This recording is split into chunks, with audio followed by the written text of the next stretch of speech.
Welcome to Brave Riders Summer Camp. We have such an exciting day in store for you. Um, I'm here as a wonderful opener, and then we have Dawn and we have Kirsten, and it's just going to be Melissa. It's just going to be such an exciting day. We're going to jump right into the content because I have a lot to say, and I only have 45 minutes to say it in. Today's topic is connection. And my very favorite quote about connection is by the brilliant author E.M. Forster from his famous novel called Howard's End. He has as the opening quote, only connect. And I love that quote because what he is really implying is that well being and success as a human comes through connection. And as home educators, that is our number one job. It is to create these three specific connections: connection to self, connection to subject areas, connection to others. Those are all the things that we're trying to grow in our homeschools. And so we are going to work together today to explore how connection can fuel and empower your homeschool. I want to start with a thought experiment. What is something you've learned as an adult? It could be anything from a new recipe to studying about our galaxy. What are you learning as an adult? Crochet, growing vegetables, emotional regulation, astronomy, being a mentor, mahjong, how to make bread, watercolors, wood carving, Asian history. Wow, what an array.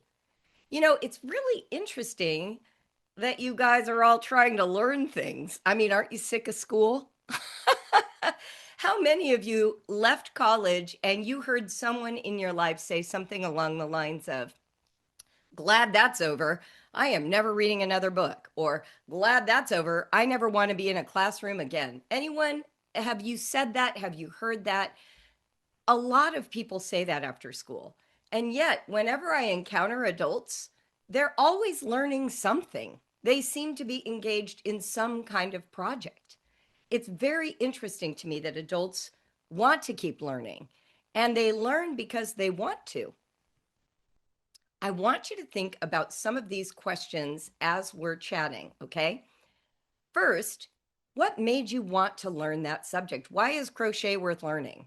Why should I study Asian history? What is interesting about wood carving? Why would emotional regulation be something I need to study? Can't I just be told, regulate your emotions and I'll be done? What is the reason? Investing in your own education is a great model for your children. Curiosity, fun. Yeah. What steps did you take to learn? Did you just sit in a room isolated by yourself? No, of course not. You got on YouTube. You went to TikTok. You got books from the library. You joined a class. You copied other people. You used a book of recipes or you read a recipe online. When you didn't come out with the result you wanted, you go and find an expert. And today, there are gazillions of experts because humans love to express what they're learning, and they're all over the internet, right? How about who else was involved in what you learned? Was it a friend? Was it a group? Was it an individual? And then why was learning that topic important to you? Now, some of you have said curiosity, fun, feelings following action. I'm bored, and if I'm not learning something, I get bored again. When we think about our kids, isn't that why they try to learn things? Things that are important to them? What did you hope to gain from what you're learning? I know for me, one of the reasons I started learning about cooking was not because I was interested in cooking or food. I spent 4 years in college living in an apartment and I learned no recipes. I think I learned one recipe in all that time. But once I got married, and especially once I had kids, suddenly I was cooking for a group, and it seemed really important for variety to be a part of my life. So I took on the task of cooking because now it had meaning and purpose, and I knew that meaning and purpose would serve people. Someone plays music to connect with her husband and sons. Someone else is talking about neuro-linguistic programming to master communication and navigate meltdowns and high emotions. Yeah, you do that. Why? Because you have children. Perfect. These are great examples.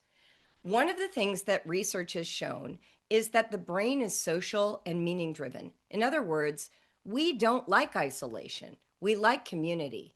And one of the ways that I've seen that manifest with homeschoolers is when the doors of the internet were thrown open in 1996. I always like to say homeschoolers were the first ones to barge in. Why? Because we were alone and isolated. There just weren't that many of us in a 325 million person country in the United States. And in other countries, there were even fewer homeschoolers.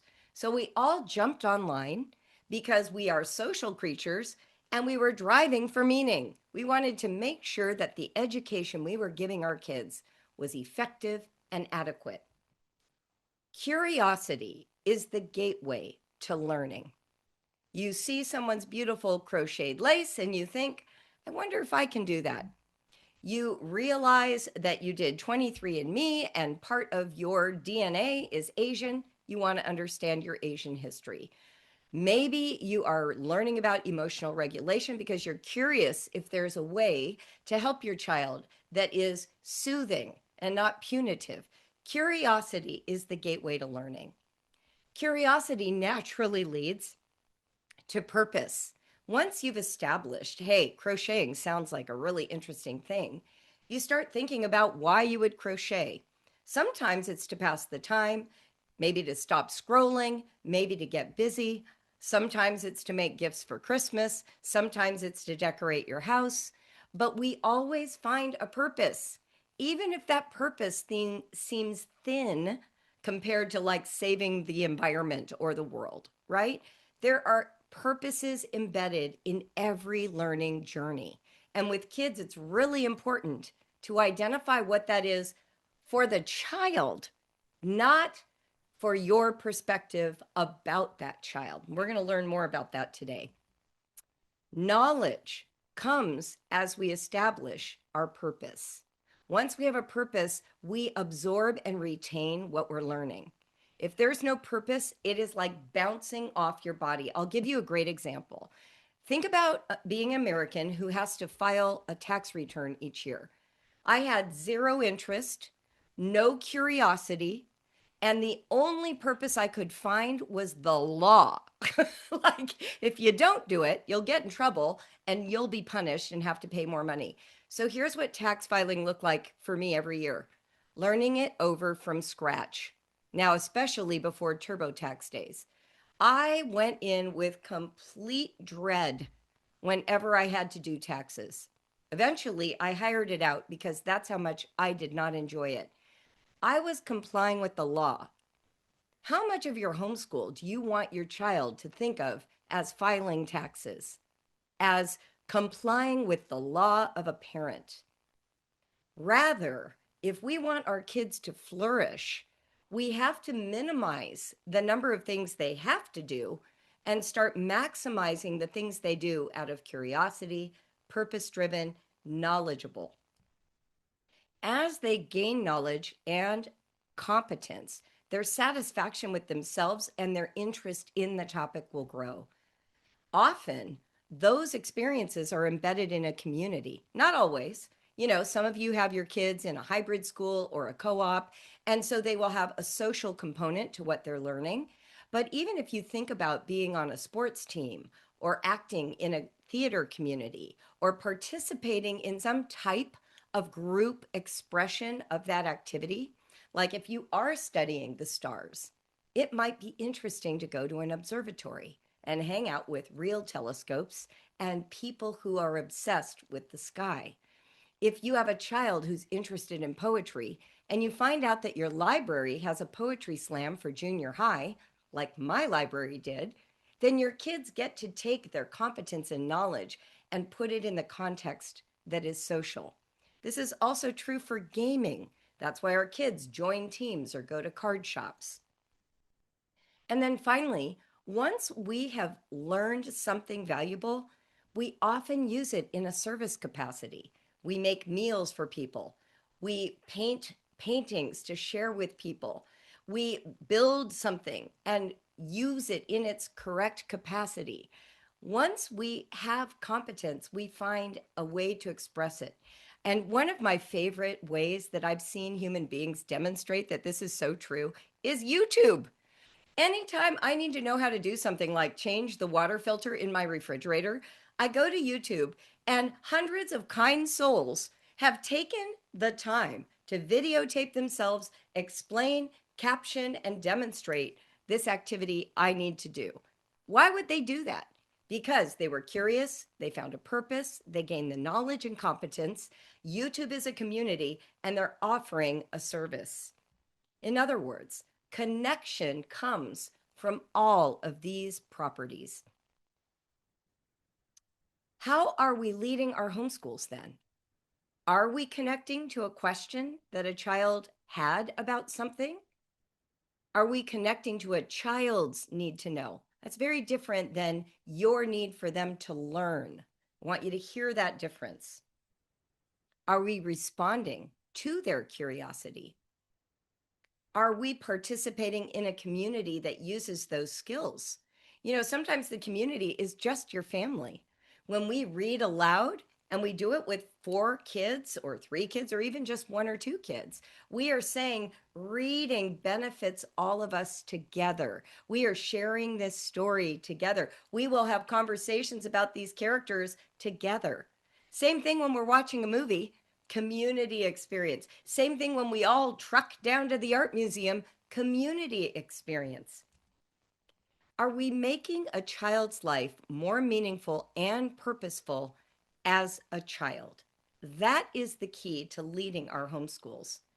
And yet, many of us are adopting teaching styles that undermine that learning. Sometimes what we do is we insist and insist and insist instead of inviting. And yet, invitation is what leads to learning. Here are the 4 classic teaching styles that I've researched in my work.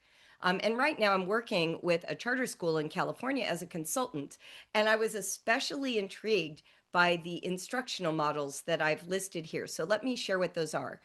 The traditional instructional model is often called the old factory model of learning, and you will recognize it as lecture, studying a text, memorization, and writing papers and testing. This is what public school was in the late 19th century in particular. And the reason for that, no internet, not widespread access to books and libraries. So the idea was we got to stuff people with a lot of information and knowledge so it's available to use when they need it. Of course, knowledge has doubled and doubled and doubled. Like it doubles like every, I don't even know now, less than a minute. Used to take a century to double.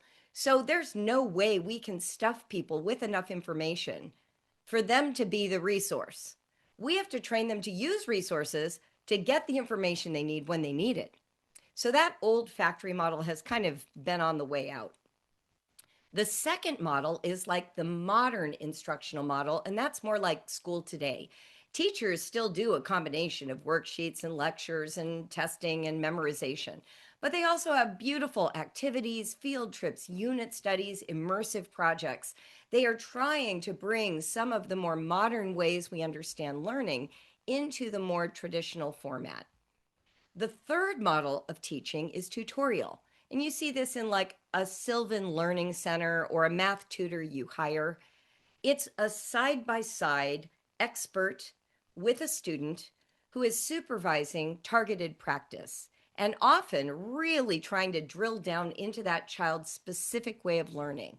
Now, tutorial model is common in homeschooling, but you absolutely cannot tutor 5 kids every day, all the subjects. That feels really overwhelming. So, the model that works the best with homeschool that we've found over the decades is collaborative learning, what we call co learning or co leadership. And I tapped you in a little bit to the experience of wanting to learn as an adult. And I want you to keep that fresh in your heart and mind whenever you're working with a child. Instead of thinking of your child as a human being or even a human doing, I want all of us to think of ourselves as human learnings. We'll talk about that in a minute. Maria Montessori says, follow your child, but follow as his leader. So your child expresses an interest, might say something along the lines of, I really want to bake cookies. And you see that you are working on fractions in math. This is an opportunity to bring those two together. Your child says, I want to learn how to sew. Well, now you have an opportunity to talk about sewing in the context of geometry, right? These are the chances you have to bring things together. I'm not saying that you never use a text or a workbook to do the rote practice that builds the skills. What I'm saying is the skill building is not interesting if it bears no relationship to the subject that the child is interested in. One of the questions that people often ask me is, my kid isn't interested in verbs. How do I get my kid interested in geometry? Right? There's this idea that, well, they're interested in all the things I don't care about. They want to do Dungeons and Dragons role playing games. They don't want to write essays. And yet, the amount of writing that is involved in an RPG is staggering and has built many successful writers.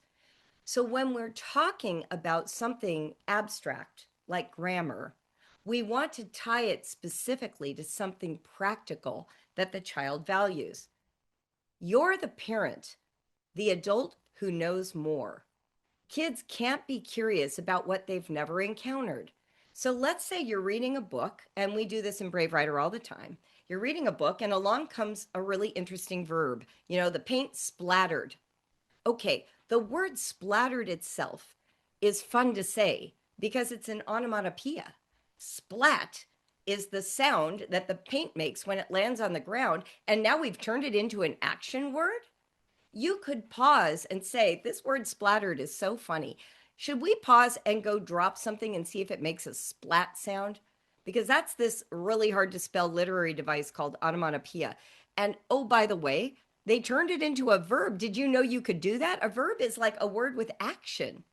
So this is how we start getting a kid interested in verbs. We don't start with a verb is a word that has to do with movement or action. We don't start there. We start actually with an experience of a verb, and then we build the knowledge outward. Kids are tactile and literal. Most school subjects are abstract. The chief thing that you want to do as the parent is discover how to take the abstract and make it relevant and practical to your child. William Rhinesmith, an education reformer that I love, says real learning connotes use. If something isn't used immediately, it won't be learned. And what we mean by this is that a child has to implement it immediately. So it's not enough just to count abstractly out loud in the air. We want them making that one-to-one correspondence with a token on a game board. And of course, when our kids are really little, we're so naturally good at this. And then by the time they hit high school or junior high, we're like, you're just supposed to write. And the child's refusing because the child sees no point. And then we just insist harder, sort of like the cop or the law telling you to do your taxes. But what we really want to pause and think about is, well, where is handwriting useful to a child who is in 6th or 7th grade? Verbs are interesting. It's up to you to make them concrete and meaningful to a child. Writing is interesting. I know for me, with my kids, handwriting sometimes could feel like a slog. So there are two ways to encourage handwriting. One is to insist on it and have everybody want to, scoop their eyeballs out of tedium, or you can enchant the environment to make the practice more palatable while you discuss times they will be using handwriting, whether that's handwriting a personal card, whether it's filling out a form. And I know a lot of these things are going away. So there are other uses for handwriting. Ironically, I just recorded a podcast with Melissa all about this that will come out in a couple of weeks. So look for it when it does. But handwriting has a lot to do with encoding learning in the brain. And so that is part of its role. And we want to help our kids experience that difference. We could lay out both things. Handwrite all this information and see if you can narrate it tomorrow. Now here's information I'm reading you today, no handwriting, and let's see if you can narrate it tomorrow. Try it. Test it, experiment. Let your child prove to themselves some of this stuff. Most of us, though, when we think of learning, we're thinking independence. I know my child is learning and a self motivated learner if they want to learn about grammar because they want to and they do it on their own. Independent learning doesn't exist. You're going to YouTube, you're going to a class, you're reading a book, you're following a recipe. You aren't just in a room, sort of one of those solitary confinement containers and learning in your own brain. We are always collaborating. That's how learning works. And in our families, there are some things our kids are comfortable doing on their own and they don't want your interference. But what they really, really crave is collaboration when something is not as interesting and is more challenging than their current skill set. Not as interesting and more challenging than their current skill set. So maybe your child can bake cookies without your help anymore. You've already helped them and now they can do it. But grammar is not as interesting. So now you collaborate to make it interesting, to pass on that information, to help support them when they start to lose heart. That's what collaboration is. Maybe they can sit and complete copy work. They light their little candle, you put on the music, they copy, and then when they're done, they blow out the candle, and they're in the routine of it, and it feels good. But when they're using a kitchen knife, you're still going to supervise them, no matter how much they want to do it alone, right? Maybe they can tie their shoes, but they need help rinsing the shampoo out of their hair. Maybe they can sort their laundry into darks and whites, but they need help washing the clothes and putting them away. Perhaps they can read the entire series of Redwell on their own, but adding fractions is still not automatic. Make a chart like this for yourself, and you will watch things cross back and forth because they might get to the point where they can add fractions, but suddenly now they can't divide them. Or maybe they read the series of Redwall, but they want to read with you Harry Potter. The joy of collaboration is this. There will be prompts that invite your participation. Your child is curious, poses a question. You can, if you're too busy, your child says, how far away is the sun from planet Earth? You can say, I'm going to put that on a Post-it note and stick it here on our great wall of questions, which is just the sliding glass door or a big whiteboard in the kitchen. And then when you have time, you'll do some research together. You'll go to the library or go to the internet and you'll talk about it and see where it might take you. They may express an idea or a story.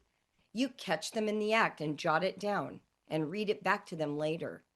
Maybe they reach for a tool like your KitchenAid mixer or a power drill or a hammer. You can model and supervise that use.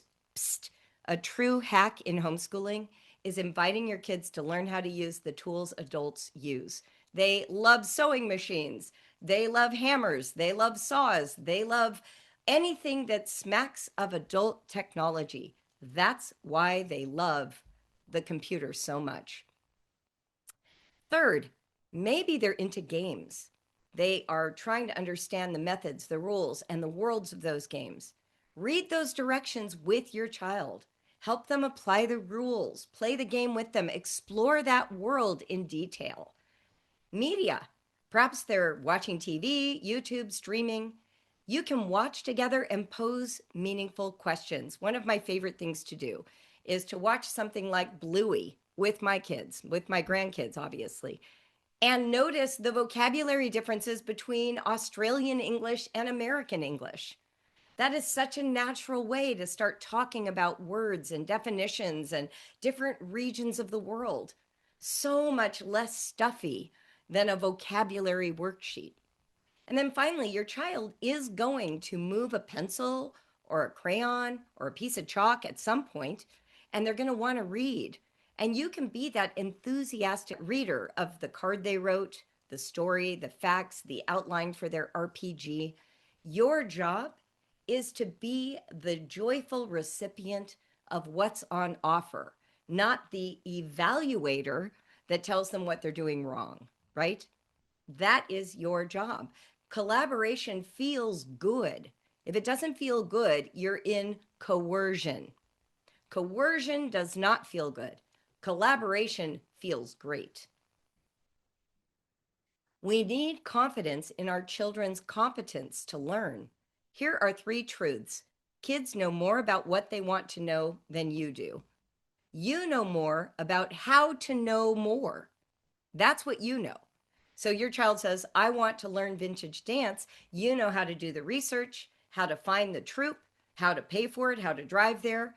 But your child knows better than you do that vintage dance matters to them. You don't have to make that part for them. And then finally, there's lots that you both don't know. And here's the good news.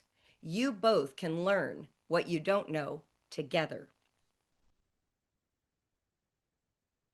Brave Writer approaches learning in this specific way. So picture a child of yours writing a piece of writing.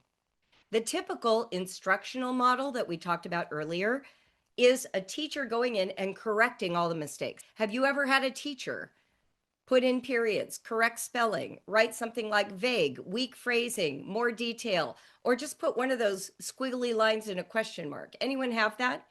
How did it feel? Did you feel like when you saw that, you're like, oh, thank God, now I know how to use periods. Oh, thank goodness, now I know how not to use passive voice. Horrible, criticized.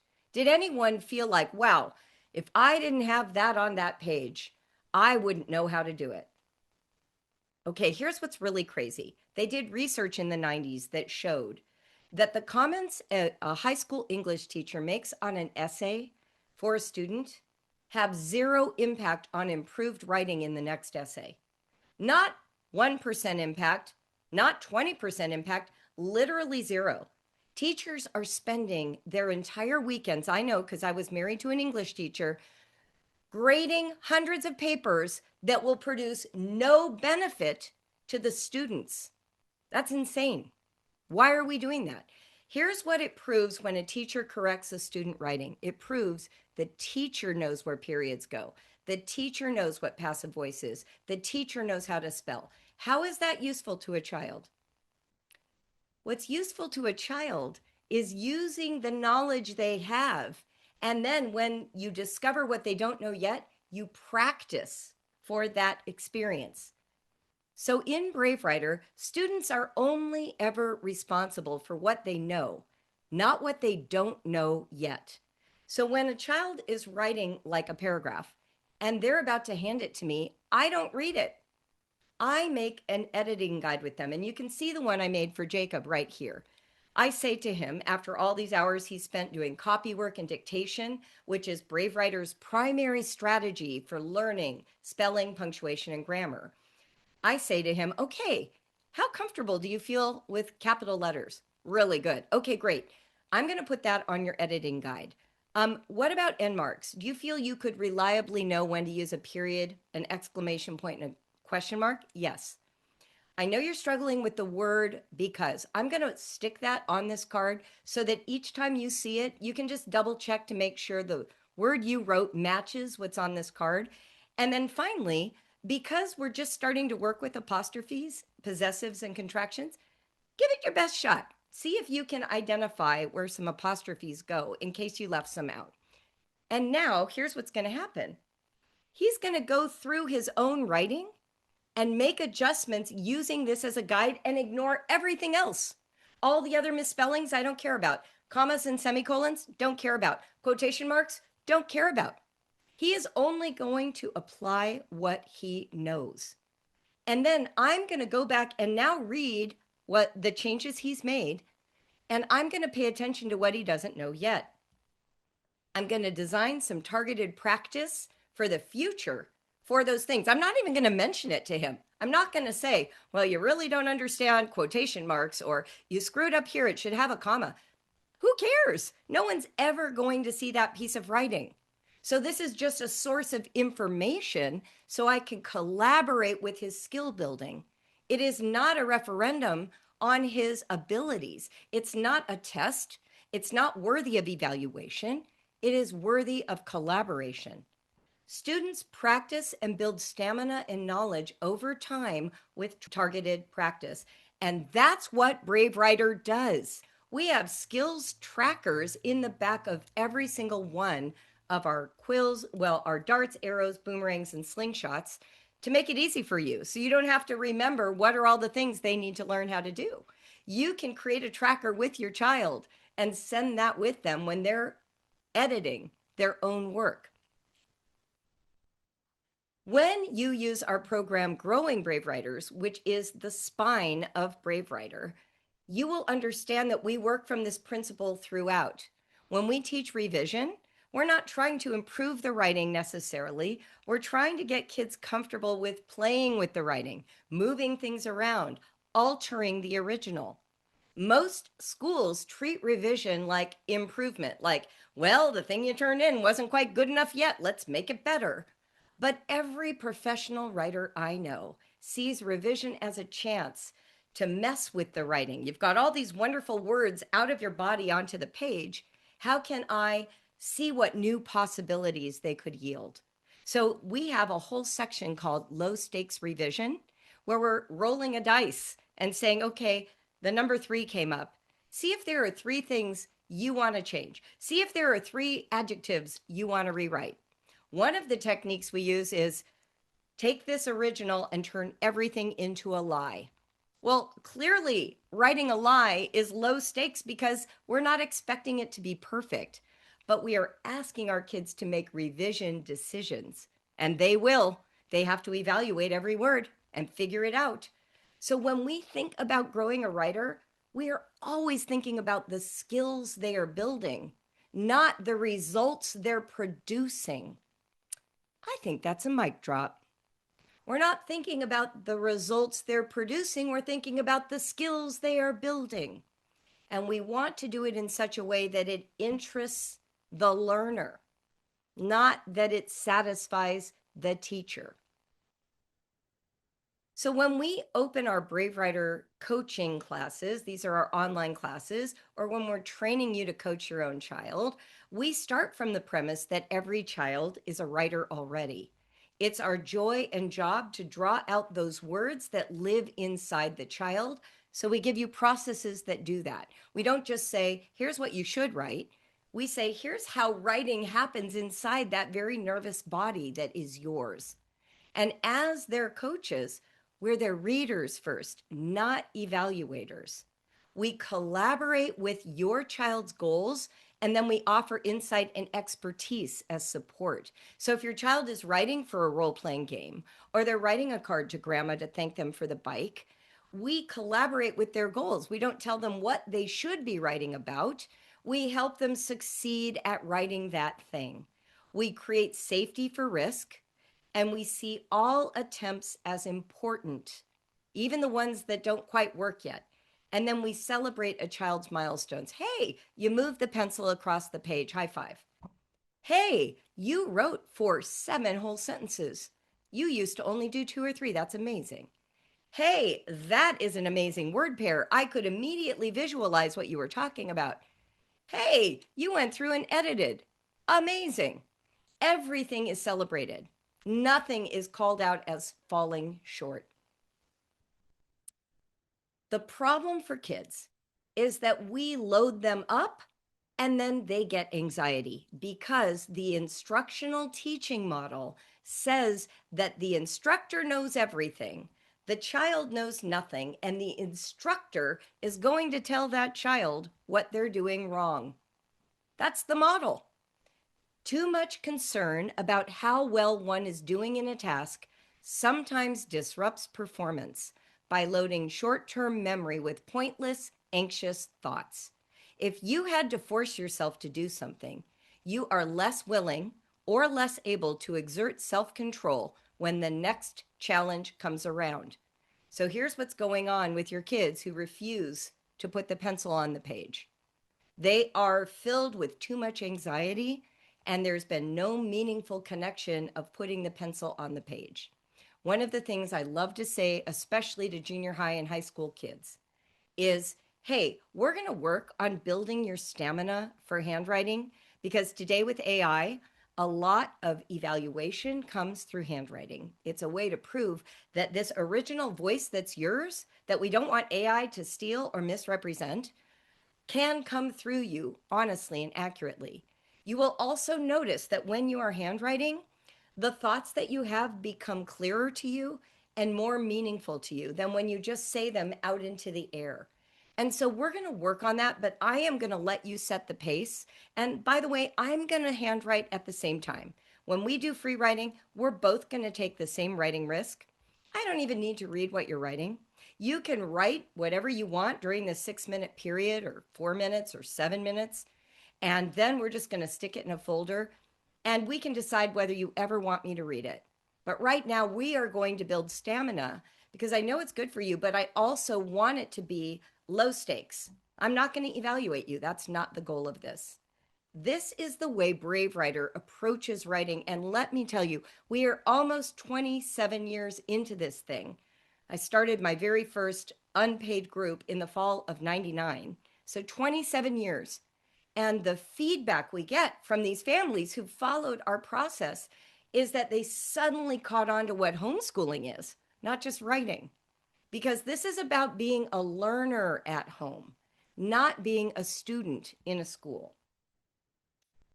All options stay on the table when you're a home educator. We do not assume that there is one way to get this job done. When we see resistance, we create more opportunities. Time is on your side. There is no deadline. We work with a child for where they are today, not where we wish they would be in 6 months. There are no educational emergencies because you cannot push a child to learn if they're not ready.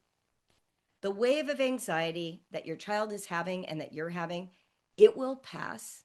Deep breaths, emotional regulation, and then get about the business of presence and research because those bring calm. This is one of my other favorite quotes from my man, E.M. Forster, and I loved it and I wanted to share it. I suggest that the only books that influence us are those for which we are ready and which have gone a little further down our particular path than we have gone yet ourselves. I absolutely love this because I think you could swap out the words only books and we could say it this way. I suggest that the only lessons that influence us are those for which we are ready and which have gone a little further down our particular path than we have yet gone ourselves. That is the heart of a home education. We are moving our children, our little human learnings, down a path at a rate they can tolerate where they see their own progress and celebrate it as they go. Take it from me, you have everything you need to be a home educator. If you dedicate yourself to homeschooling with the same fervor you hope your children will grow as learners, that is the key. Brave Learner Home is our membership community resource library with more master classes and one things that are unit studies for you and your families. I'm not kidding you. We've been doing this since 2016, so 10 years, and there is more material here than you could possibly use in a year. These are our unit studies, and we have multiple levels of challenge, which would be really wonderful for you and your families. Brave Learner Home also has a discussion board. So if you're trying to get off of social media, here's where you come to have good conversations with people who are on the same path as you. And our coaches come in and respond as well. We also have Brave Writer products, our literature program. This is how it breaks down age-wise, but this is all on the website, very easy. We have bundles that are amazing for you. And if you don't know which level your child is in, go to bravewriter.com/stages. For those of you who like my work, you can see on my bookcase, my books are Help My Kid Hates Writing, my newest book, Raising Critical Thinkers, which is like on a tear right now. Tons of people are buying it for some reason. Becoming a Critical Thinker, which is a workbook for teenagers and has an online class version this year with Brave Writer. And then finally, for homeschool, The Brave Learner, which has all of my ideas about home education. If you have any questions that you need answered, you can always reach out to us at help@bravewriter.com. I invite you to follow the Brave Writer official Instagram account at Brave Writer Official. I'm at Julie Bogart Writer.